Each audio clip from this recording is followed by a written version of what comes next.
Residence schools తో మంచి చదువుతో పాటు all round development. Right age లో రైట్ ఫౌండేషన్ తో రెసిడెన్స్ స్కూల్స్ ఇప్పుడు హైదరాబాద్ అంతటా. నల్లమల సాగర్ డిపిఆర్ ప్రక్రియను ఆపాలని, ప్రాజెక్టు అనుమతుల ప్రక్రియను వెంటనే ఆపాలని మరో కండిషన్ పెట్టారు కదా, మీటింగ్కి ఎందుకు వెళ్తున్నారని హరీష్ రావు నిలదీశారు. రేవంత్ రెడ్డి గురుదక్షిణ కింద వెళ్తున్నారా అని మండిపడ్డారు. కాంగ్రెస్ కు అధికారం ఇచ్చింది గోదావరి నీళ్లను ఆంధ్రాకు దారాదత్తం చేయడం కోసం కాదని హెచ్చరించారు ఆయన. కేంద్ర ప్రభుత్వం మీకేమైనా మేము సిడబ్ల్యూసీలో అనుమతుల ప్రక్రియ ఆపాము అని లెటర్ రాసిందా? మీకేమైనా చెవులో చెప్పిందా? ఆ కాగితం బయట పెట్టండి.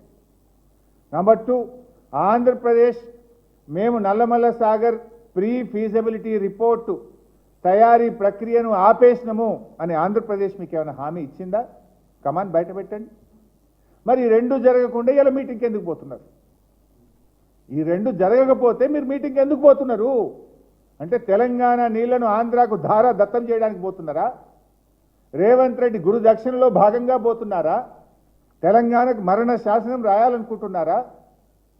ఇది తెలంగాణ తెచ్చిన పార్టీ, తెలంగాణ కోసం పోరాడిన పార్టీ, తెలంగాణ హక్కులకు అన్యాయం జరుగుతుంటే ఒక్క క్షణం కూడా ఊరుకోని పార్టీ.